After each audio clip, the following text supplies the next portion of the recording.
नमस्कार, आयु शक्ति में आपका स्वागत है। मैं सुधा रानी वर्मा, नेचुरोपैथ। आज आपसे बात करूंगी अस्थमा के विषय में कि अस्थमा होने के कारण क्या हैं और उसके लक्षण क्या हैं और उसको हम प्राकृतिक चिकित्सा द्वारा कैसे ठीक कर सकते हैं।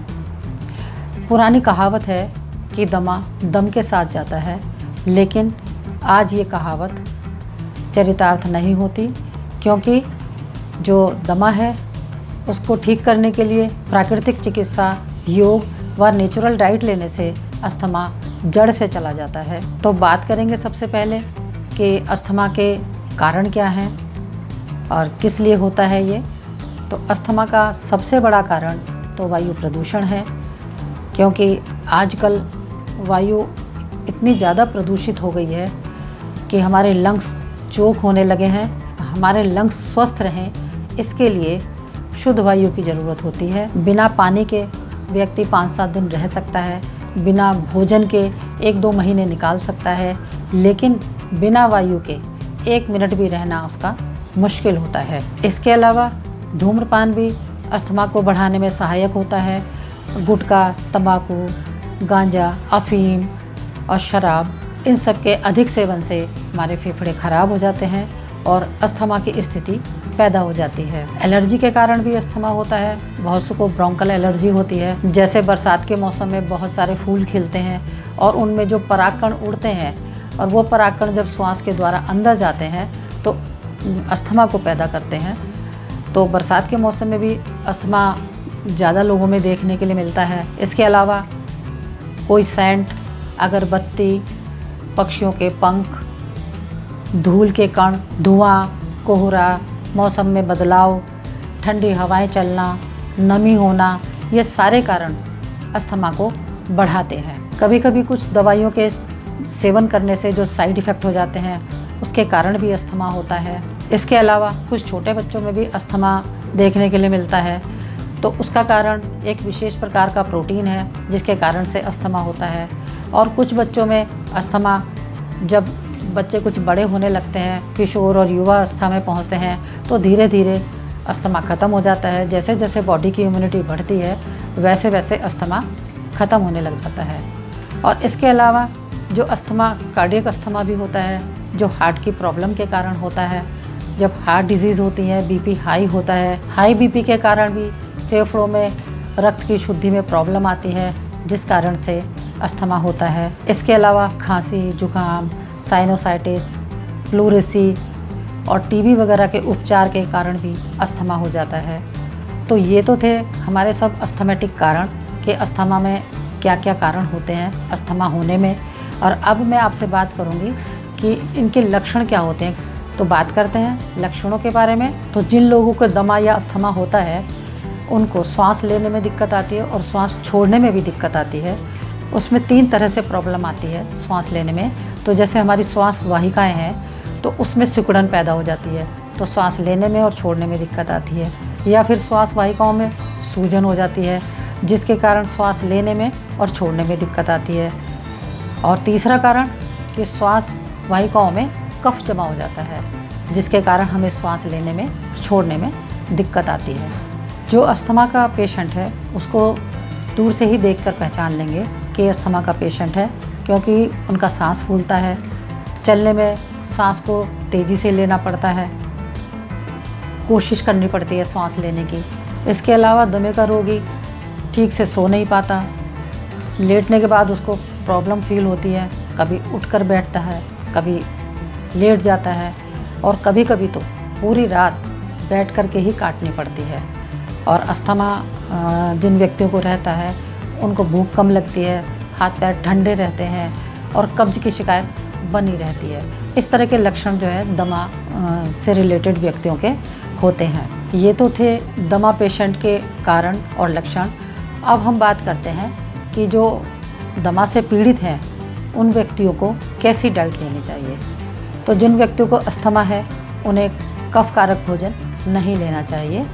जो भोजन कफ बढ़ाता हो, जैसे दूध, दही, दालें, चावल, चीनी, चिकनाई, मैदा, इस टाइप की चीज़ें नहीं खानी चाहिए, क्योंकि इन चीज़ों को खाने से कफ बढ़ता है और परेशानियां बढ़ जाती हैं। और अस्थमेटिक पेशेंट को हमेशा अपने भोजन में कुछ इस टाइप की चीज़ें लेनी चाहिए जो एल्कलाइन हो। तो एल्कलाइन भोजन लेने से कफ हमेशा कम रहता है और एसिडिक भोजन लेने से बढ़ता है। इसलिए हमें अपने भोजन में एल्कलाइन चीज़ें ज़्यादा लेनी चाहिए, एसिडिक कम लेनी चाहिए। और अगर आप ये चाहते हैं कि आपका दमा जड़ से चला जाए तो आपको अपने भोजन में 80% एल्कलाइन और 20% एसिडिक भोजन लेना चाहिए। तो अब बात करते हैं नाश्ते की कि नाश्ते में हमें क्या लेना चाहिए। तो नाश्ते में जो भी मौसम का फल आता है, खट्टा नहीं होना चाहिए क्योंकि खट्टे फल नुकसान करेंगे। तो जो भी मौसम का फल आता है वो मौसम का फल खाएं। 300 से 400 ग्राम फल लें। उसके अलावा रोज़ाना में कम से कम 8 बादाम अपने लिए भिगो के रखें और 10 मुनक्का भिगो के रखें, रात को भिगो दें, जिन्हें सुबह खाना है। ऐसे ही 4 अंजीर, वो भी आप रात को भिगो दें और सुबह खाएं। इनको खाएं भी और इनका पानी भी पिएं। चबा चबा कर खाना है, पानी पीना है। और इसके अलावा 10 खजूर के पीस रोज़ाना आपको खाने हैं। तो आपका नाश्ता इस तरह का होना चाहिए।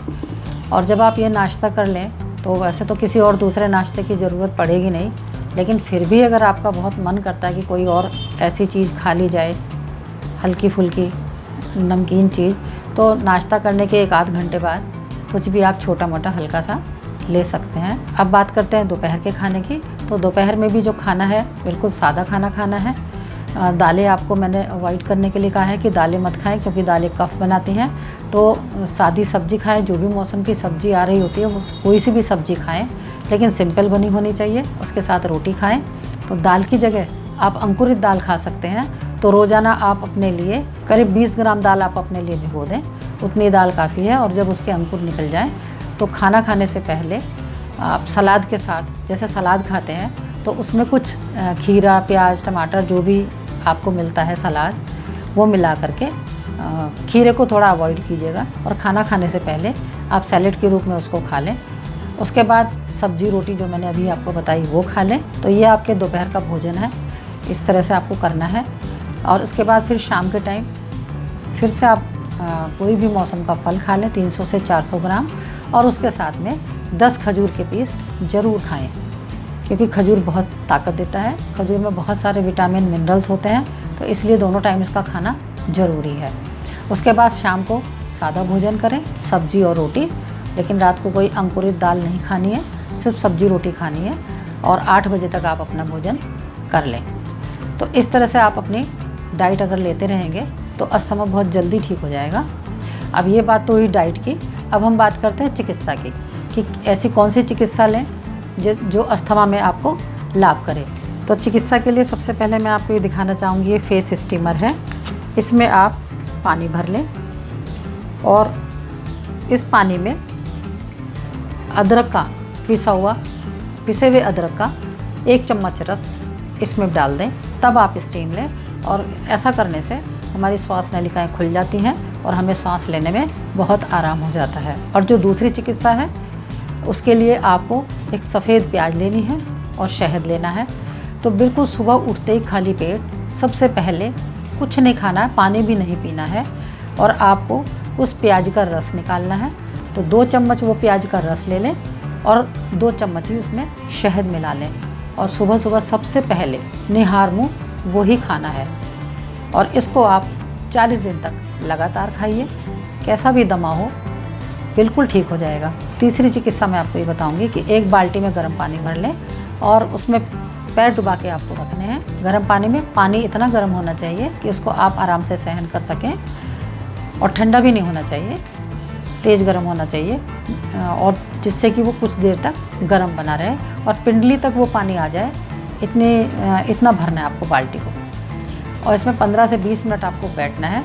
और उसके बाद पैरों को बाहर निकाल कर उस पर सादा पानी डाल लें जिससे नॉर्मल टेम्परेचर आ जाए। और जब हम पैर गर्म पानी में रखते हैं तो अस्थमा वाले पेशेंट को इससे बहुत फ़ायदा होता है। जो छाती में कफ जमा होता है वो अपनी जगह छोड़ देता है और वो कफ मल के साथ बाहर निकल जाता है। तो गर्म पानी में आप पैर ज़रूर रखिएगा। और मैंने एक वीडियो भी बनाई है गर्म पानी की, पैरों को गर्म पानी में रखने की, उसका लिंक मैं डिस्क्रिप्शन बॉक्स में डाल दूँगी। आप उससे देख लीजिएगा कि उसको कैसे करना है। और पानी में कोई नमक या कोई चीज़ डालने की ज़रूरत नहीं है। रोज़ाना आप पैर डाल के बैठेंगे तो अस्थमा आपका एकदम ठीक हो जाएगा। अभी जैसे मैंने आपको ये बताया है कि डाइट कैसी लेनी है, चिकित्सा क्या करनी है, अगर आप रोज़ाना रूटीन में ये सब चिकित्सा या डाइट लेते हैं तो आप की सारी दवाइयाँ बंद हो जाएंगी, और जो आपको इन्हेलर लेना पड़ता हो तो वो इन्हेलर भी बंद हो जाएगा, और आप अस्थमा से बिल्कुल छुटकारा पा जाएंगे। आज जो ये जानकारी मैंने आपको दी है, मुझे उम्मीद है आपको ये पसंद आई होगी। तो आप वो रोज़ाना रूटीन में इसको करें और इससे लाभ उठाएं, और मुझे कमेंट ज़रूर करें कि आपको इसको करने से क्या क्या फ़ायदे हुए हैं। अगर आपको मेरा वीडियो पसंद आया हो तो प्लीज़ लाइक करें, शेयर करें और मेरे चैनल को सब्सक्राइब ज़रूर करें। नमस्कार, धन्यवाद।